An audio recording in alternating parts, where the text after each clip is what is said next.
Hello, everyone, and welcome to another podcast episode of Swede Rolls. And as usual, I'm Chris. I'm Toby. And with us is... Louise. Louise, welcome. Thank you. And today we will be talking about gender, sex, and identity in role-playing games, which is a little bit of a controversial topic to some. Louise, before we start on the topic... Yes.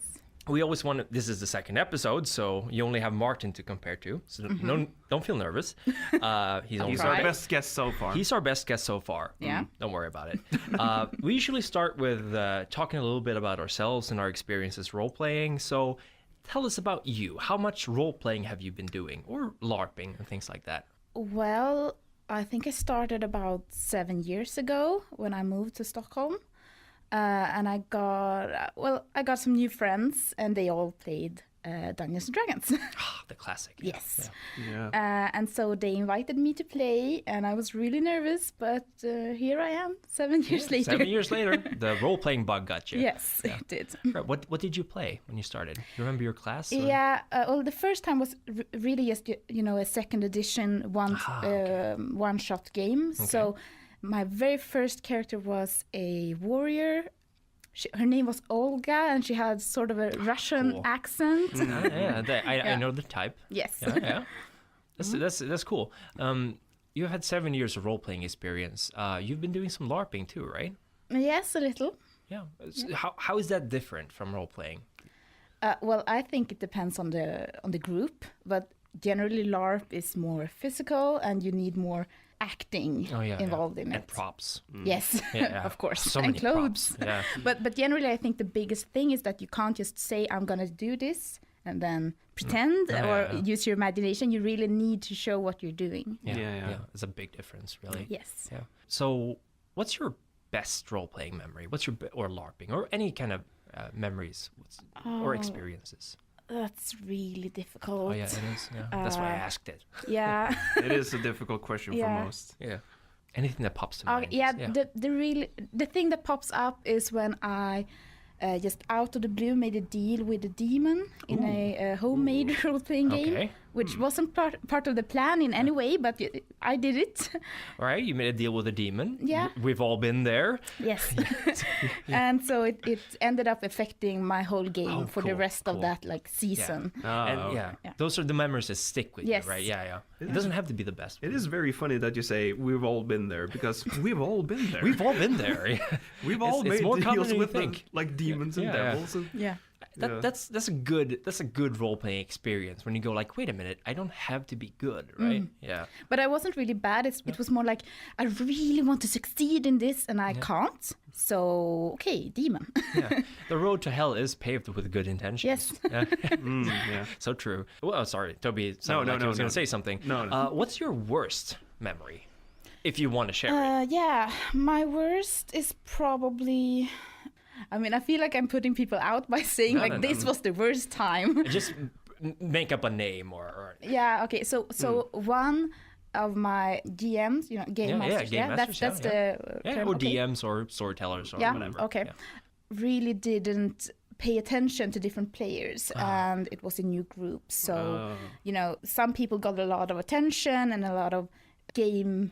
Oh yeah, a lot of game. Yeah, exactly. Whatever. I can imagine pretty much any GM out there is going to be like, oh yeah, that's me. Yeah, well, myself it included. happens. Myself Yeah, included. It happens. It's probably me. Yeah. So thank you for not telling. No, it wasn't you. But the thing is that it wasn't really me that didn't get any attention, because I can take up some space in a game. But I notice when my friends aren't playing, and I want everyone to have a good time. So that's really important to me. Well, it's really good that you bring that up, because like you're saying, to get attention in a game, sometimes you have to take it, right? Yes. Is that a good or a bad thing? Again, I think it depends on the group. If the group is, they know each other, they can probably take the attention they need. But if you invite a new player, you should make sure that person gets the attention they should have in that game. Yeah, I totally agree about that. Usually when I roleplay, it is with the same group that I've been roleplaying with for 12 years. It gets a bit stale. Not really, because No? everyone wants to try something new. Oh, And I always have like some of friends are like, okay, I want to try this, and they make a whole new character, and we all know our personalities and everything like that.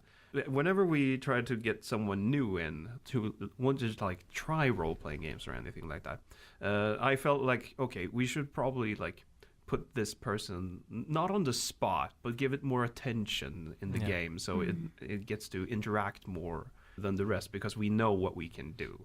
yeah. So the person can like go about and do whatever it wants for. Yeah. So it gets a feel of how it is to role play. Yeah. That's always hard being the new person in a group. Have you had that experience? Being the new person in an established group? Yeah, of course, my first time. Oh, Yeah. yeah. I think they were really paying attention to me that time. And I don't remember feeling left out in any way, but maybe I remember being really nervous and not really knowing what I was getting myself into. So I think if I didn't get as much attention as I would today, that would have been fine back then. Oh, yeah, okay. Yeah. Well, I mean, my first impression of you, some of the first impressions is you were talking about wanting to play orcs. Yes. And you were discussing gender roles in the LARP we Yes. were at. And that is a very relevant topic. I have still to see, at least in that LARP we go to, I'm not going to mention any names, I have not seen a single female uruk, the big bad orcs, right? Yeah, but I've heard that there are some. Okay. But they play male orcs or Aha. uruks. Interesting. No Yes. wonder you haven't seen them. Yeah. That's true. Of course, I don't usually mingle with the Black Bloods, as we call them here. Mm-hmm. Strangely racist. Actually, not strangely at all. No, they're orcs. Yeah. Of course they're Yes, black yes. bloods. It is difficult. Usually, you see them as you see a lot more women playing the weaker kind of Yeah. Black Bloods, right? Yeah, and in the lore, they definitely have a very sexist, established like gender rules. It's really terrible, and I The lore isn't that good. No. no, I have very big problems with it. Yeah. But there's another LARP this summer. We're not gonna mention names, but I'm feeling maybe hopeful that there will be more mixed groups. I hope at least, Yeah, because it's not Hopefully. like they suddenly grow out of the ground. Orcs, dwarves do, but not orcs, right? no, they crawl up from holes in the ground, I suppose. Yeah, I suppose. It's weird that half of the population of a country, feels like they shouldn't be allowed to, or is told that they can't play something. Yeah, and generally just because every time a girl wants to play an orc in that LARP specifically, they always ask, am I allowed to do this because I'm not that tall? Yeah. And Wow. I think that's a problem, that they always have to ask for permission to be that. I mean, you shouldn't. That is a weird question too. Yeah, but it's not really if you consider the lore, because it says that female orcs are just childbearers and part of the, That's such a weird thing to do, yeah. it's terrible. Yeah. We were talking in the previous recording session with Martin about Neo Games Eon. Do you know about Eon? I haven't played it. It's a low fantasy game. Their versions of orcs are actually a matriarchy. Oh, Yeah. interesting. So I could lend you the book if you just want to read up on that. Yeah, I would. They're kind of like very big brutish mobsters. They're not stupid, but they are ruled by the matriarchy of a family. Yeah. Or the mother of a family, or the matriarch. So it's a more of a more nuanced take on the whole orcish thing. But I feel like a lot of games I've been in, I mean, I can only speak for myself, but it's very uncommon in real life role playing to play the opposite gender, right?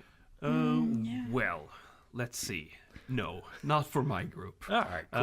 I have a person that's been almost playing females since he's only been playing females for the last 12 years. Cool. And I don't know, it's like he wants to create a female character that is very independent and very selfish and stealing things. Empowered. No, No, not stealing okay. things. Okay, not empowered then. Yeah. Yeah, no, it's like I don't know what his He motivation wants to for play a it. stealing woman. What? Okay. Yeah, exactly. No, it's just he's been playing a woman role for a lot of years, and some of my other friends have also been testing out That's being a female, male, transgender, whatever. Whatever. I've been Yeah. trying it as well, but I don't know. I can probably roleplay most things, but I just stick with the things I know right now, and I Alright. haven't really role played in latest years. So But what kind of changes do you or your friends make when you play a female? well, nothing. We Yeah. play as a group. Some of us are male, some of us are female, and it doesn't really matter that much. Yeah. We play as everyone has the same standards, or everyone has the same type of reputation, except if they steal things.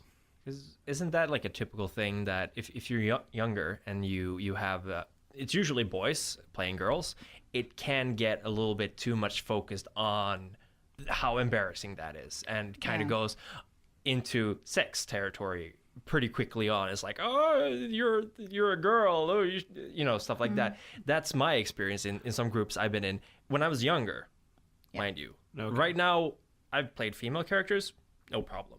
I mean, in the group we have, Louise, for example, we don't have anyone who plays the opposite gender right now, do we? No, I think you're about to. I'm about to, yeah. I'm going to play the cheerleader turned ogre. Yeah. What? Yeah, it's changeling. Oh, right. Yeah, I think it's going to be fun. But I don't think that's necessarily a bad thing that we don't play outside of our genders. I think it kind of expands. I would say that playing something that's very different from you makes your it expands your perception. Like you feel like you understand stuff more. Yes. I don't know. It's weird to explain, but Yes, I totally agree because, well, for me, I don't really see female, male, whatever. I see a person, and the person has personality, that's what I'm focusing on. It's not about how the person looks or anything. I'm looking at the person, not anything else. Yeah, but I see what you mean. And I've tried playing a guy once, actually only once. But since I didn't make any changes, I just played the way I usually do. I didn't feel like my group took me seriously as a guy or made any changes to the dynamics. Yeah. No, okay. In any way. But when I play a girl, I usually use stereotypes as a way of enhancing certain aspects of the characters. Like, for example, your Well, vampire Yeah, character? exactly. In Vampire, she was a lesbian sort of prostitute, I guess, but not really because she was a vampire. Yeah. But, I really enhanced the stereotype of a certain man-eating. But you kind of based her on what was her name? Carmilla? Carmilla, yeah. Yeah, she's a Kind of. character from a book. Oh, yeah. yeah. Yeah, I definitely did, but I also, Well, not- it was really an amplification You were of that inspired character. by I it. was Yeah, inspired, yeah. yes. And that was a cool character. Yeah. I really liked her. She had a lot of personality, and I could tell you had fun playing her. Yes, but also I wouldn't say she was really an empowering female character. She was a sexual female character. Oh, definitely. And that's something that I think is relevant because a lot of teenagers, again, talking teenagers, Yes. play very sexual male characters. There's always the one who's always going to the Yeah. wenches, and banging in the haystack, and that's fine. But a sexual female character is so often stereotyped into a slut. Yeah. Like that becomes such a thing. That was what I was trying to get to before. I didn't really have the words for it. But your character, it felt so natural, I guess we're more mature, I Yeah. hope. I hope. But a woman, just as well as a man, can be a sexual person Yes. Yeah. at certain points or at more points. Yeah. And I feel like as a woman playing a sexual character, I don't have any experience with that. Did it feel awkward when we were playing at all? Not at all, but we didn't go into any explicit things. No. We just said that, well, my character is going to go and do No. this and that, and then I'm back. Did that feel like we should have included that, or No, I don't think that's important to my gameplay. no? at But least. yeah, exactly, and that's one of the things I wrote down. Like sex in the game, a lot of people get like if you open the lid for that, if you include sex in the game, it's gonna be awkward for everyone. Oh, yes. It can be if you decide to actually go into it, but just say, oh, we're gonna have sex and then fade to black. That's still including it, but it's just a small part of the game, right? Yeah, that's fine, just fading to black, I think. But Yeah. sometimes, I don't know why, our group has gone further. Another group that I've played with, And that's never good. I don't know why anyone would do that. That's kind of that's weird. It's, in my just opinion. Yeah. trivial matters, really. Yeah. It is trivial. It's nothing that evolves the character People in any have way. sex every day. Yeah. A lot of times, not for character development, Yeah. I'd hope. Yeah, definitely. I'm gonna show how much of a deep character I am by sleeping with someone. Yes. In movies, they do sometimes, I guess, but Yeah, but I don't know. It's just a thing to develop a character. But the details are not important. Exactly. That's how I feel too, right? You can just skip that part. It's not relevant. Nobody wants to hear about that. No, exactly. No. It was really awkward for me one time when me and You're looking at me like I did it. no, Okay. not you, but Johan. Okay. We had a very interesting thing where he role-played a king, and we were like in a very serious situation with the whole land and everything, and I was his first knight, and probably devoted a little bit too much attention to the king. Well, he was a very crazed fanatic for like the king, and he was very sexually attracted to the king. And Was this something you just decided, or no? You This was rolled a it? thing. This was a thing I did with the character. He was very weird, but I liked it in most ways. So it was like, okay, we may not see each other again after this war. So I thought you may were gonna say have- we may not see each other after this role playing session. No. It was more like we're going out to war. If we don't see each other again, Let's have sex. yes. Yeah. And he was like, oh, okay. And then it became very awkward for him because that was not a question he was expecting. I see. And he also trained children from young age down in his basement to be the king's royal guard. Okay. Right. It was very weird, that that character. yeah, but, I can imagine. but Yeah. he was a very crazed fanatic in that kind of way. And he was really fun to roleplay, but it became very awkward with that. Between you and Johan, or just the game? No, it was more like we haven't never ever done anything like that with each other's characters before. So then it became like, oh, this became very awkward right now. Let's skip this. Would it have And then we go to the been- next day. Yeah, would it have been better if one of you were playing a girl at the time? No. No, it would have been the same. No. You're childhood friends. Yes. Yeah. We've known each other for so long, and just that one time, like, may I have sex with you because this is the last time we might meet. That's just that was not- like, wait. That's the kind of movie decisions I slept with my best friend. Like, you don't want to. No. No, exactly, because they're like childhood friends and grow up and That everything. changes you forever. Yes, it's like maybe that was probably the decision for the character, but it became very like weird in like the nearest half an hour. But was like And cue fade Sure. to black, right? Yeah. yes, yeah, exactly. yeah. But let's get on another track for a little bit. You said you played a lesbian character, right? Yes. And again, like that was not a major part of your character. Well, it kind of was, right? Kind of. Because you had a bunch of women with you Yes. at all times. Yeah. Well, tell us about that. Well, it really started with me putting a dot in the herd section of in the No, yeah. background of the vampire. Basically, people who allow you to feed on them, right? Yes. And then I decided that, of course, my character needs an entourage at every time, at all Sex times. and the City style. Yeah. So I guess at first they were really just faceless girls following me around. Yeah. But then I made up stories about them and their personal goals and everything. And I feel really bad for not playing much of them. But I didn't expect that at all. But I think for me, as long as I was allowed to make up a story and including them in my own, background, and eventually one of them even became a vampire. So, That's true. Yeah. That didn't turn out the way you wanted it, though. Well, I mean, it doesn't really matter to me no. as a player. For my character, no, that didn't turn out as yeah. expected, but whatever.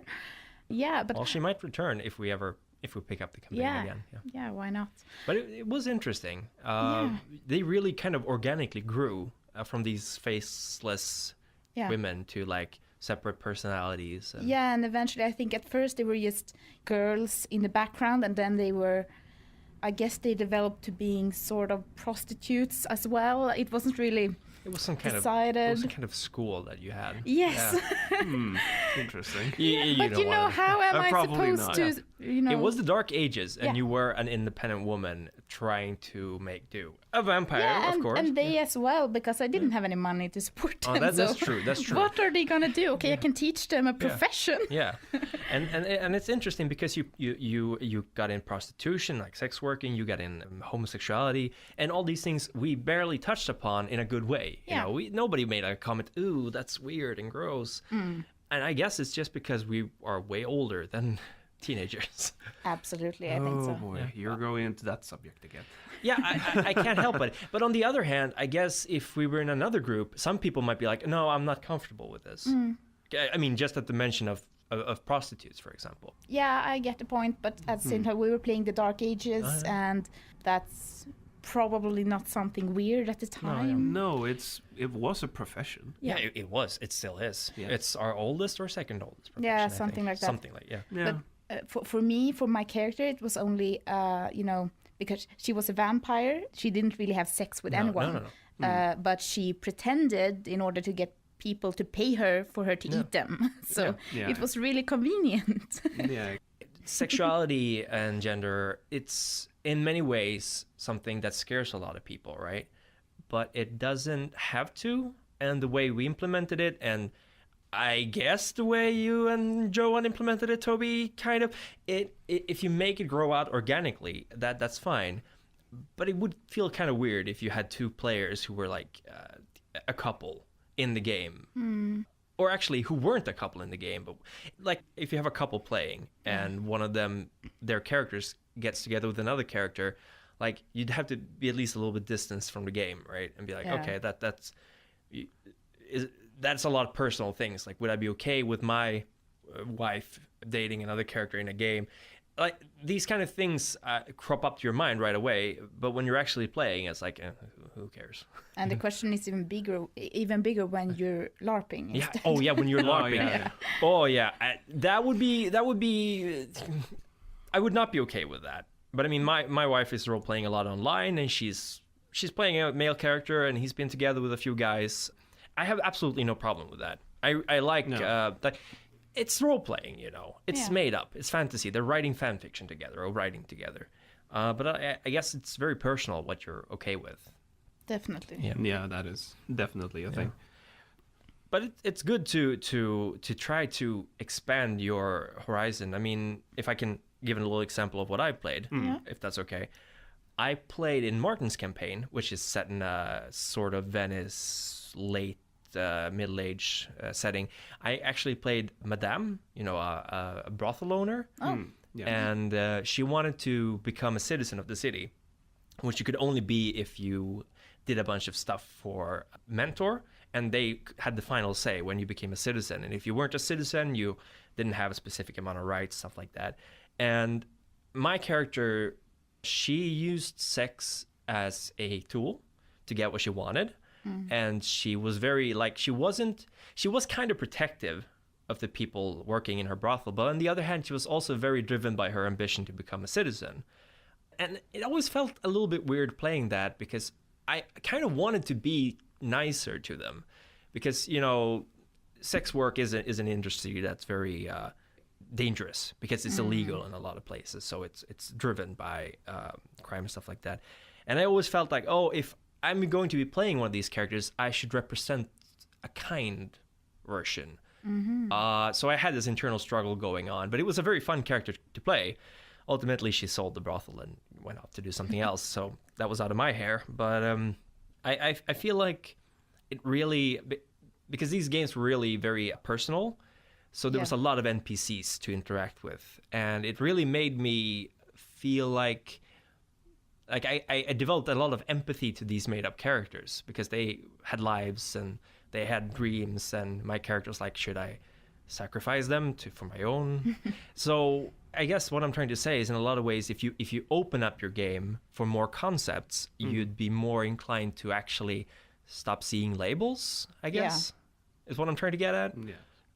I don't know. I'm talking a lot during this podcast. Yeah. I think it also helps to develop your own empathy. Yeah. Yeah, I mean, like, Absolutely. you don't need to play a good character, but if you just try to use your experience of playing a bad character or someone who does something that's not acceptable, that can develop you as a person too. I absolutely agree. I think that's the core of the thing, is that role-playing helps develop an understanding of even if it's a superficial understanding, it's just on the surface. Because, I mean, I'm not a sex worker and I'm not a woman, so I wouldn't really know what it's like. Of Oh, course. really now? Well, I have something to tell you. No, but it helps me sort of look beyond the first couple of labels, right? Yeah. And start to think about, who is this person besides these superficial characteristics? Yes, and how did this character get here? Yeah. That's exactly. interesting as well. And I mean, it's kind of the same if there's so many things you can actually play in a game, like disability, for example. Yeah. I mean, it's cool to play a character who has an eye patch, right? But it's a hassle having an eye patch. You LARPed a character recently with a disability like that. Yes. And you told me it was a pain in the ass. Yeah, and that was only for 5 hours, but I had to go out repeatedly just to take the patch off because it was really Screwing with your depth yeah. perception, I had high heels on as well, Oof. and it really set off my balance and everything. I actually broke a glass. Well, it happens. Yeah, definitely. Yeah.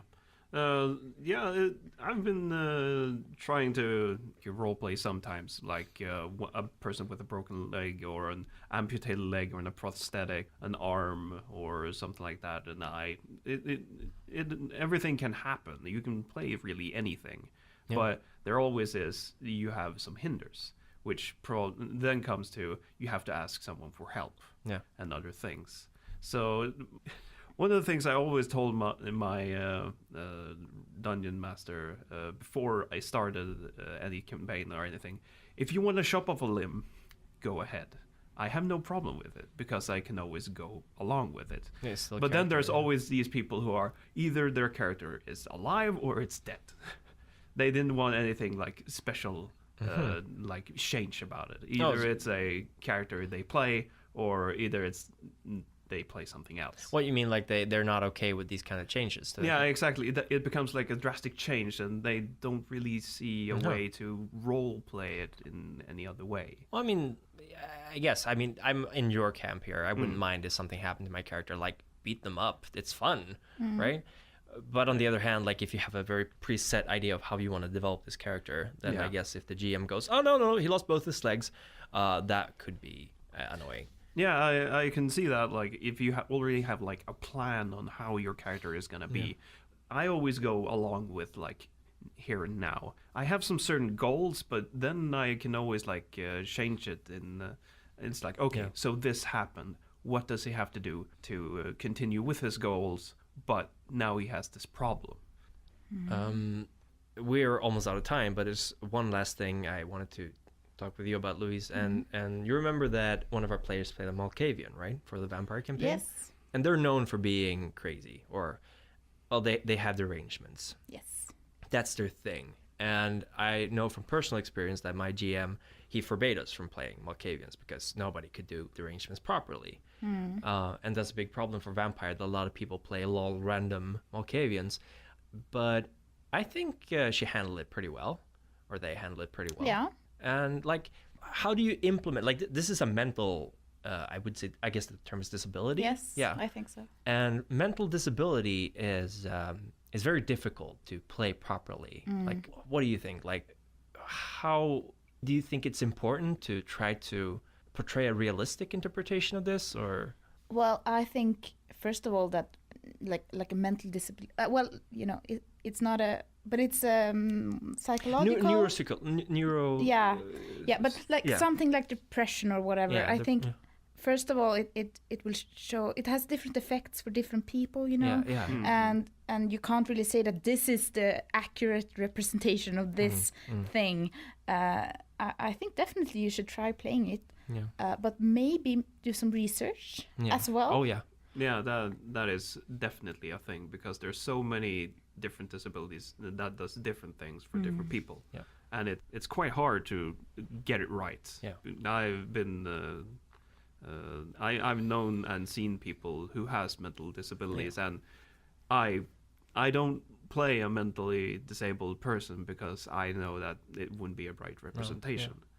Well, I think mental disability would be something else. Are we talking about like depression or things like No, that? yeah, Both like- depression and, for example, stuff like ADHD. Yeah, or, okay. yeah. But I mean more like a mental disability. Isn't that more like a cerebral palsy. I suppose it's a very broad spectrum. Yeah. Neuropsychological, I think. Yeah, just so our We're not listeners know what experts. we're Yeah, we're not talking experts about. on this. No, we're not experts. But we are going to play Changeling, Yeah. and a major theme in Changeling: The Lost is that you're actually an abuse victim. Yeah. You're coming out of an very abusive situation, and the courts, which we haven't really touched upon, they're all different stages of dealing with this. You have the people who completely try to ignore it and like just go into doing whatever they feel like. You have those who deal with anger. You have sadness and depression, and you have those Acceptance? no acceptance. There's actually isn't an acceptance group. Okay. There is a group who replicates it. Okay. Who tries to become the abuser. Oh. And it is a major theme actually for the game. So I feel like you say, a lot of research, either we don't touch upon it entirely. I think it might be hard to go straight into that with our group. Yeah, I think personally, I really think that's interesting, and I Yeah. would really love to learn more about it and play this. But you know, It's hard. Yeah, it's hard. But I think as long as you're aware and that you try not to, Trying to make it the thing. and also just don't take something and make it into stereotype or make it Absolutely. worse. Yeah, You know? that is true. Stereotypes don't really help. If you can't do it maturely, then don't do it. Yeah. But I mean, for Changeling, for example, we will be coming out of the hedge right when we start. And you're playing a character who was previously abused by our characters, right? Yes. And she got some kind of vengeance thing going on. Yeah, I don't know if she's happy about it. No. though. It usually never works out the Yeah. way you want. It won't end well. It No, will it not end won't. well, no. But it's interesting. And the kind of character dynamics that are going to come out of it, I'm Yeah. really looking forward to exploring. Me too. It's gonna be fun. I think it's going to be a great campaign. And unfortunately, we could talk about this for hours, but we are Yes. actually at an end of this episode. Yes, that we are. We're way overdue, actually. No, just 4 minutes or Nah, something. it's fine. Sorry if I talked a lot. No, you It's usually fine. do. Okay. You usually It do. was really great having you here as a guest. Thank you. Hope you want to show up for another pod. You will be. Yes. You will be showing up on the next pod already. Absolutely. Where we'll be talking about success or failure in the game. Yes. We are looking forward to that. Yeah. And I hope you are too. And for all our listeners, keep rolling. Keep rolling. Keep rolling. Thank you for listening to Swede Rolls. Your support means the world to us. The music you heard playing at the start and the end of this episode is Fireside Tales by Darren Curtis. The intent of this podcast is to discuss themes and issues in all manner of gaming, but primarily focused on the RPG genre. If you have any comments or feedback, we'd love to hear from you. Pay us a visit at swederolls.wordpress.com, where you can also learn about the people doing this podcast and more. For our Let's Play channel, check us out at youtube.com/Swede_Fighters. And until next time, keep rolling.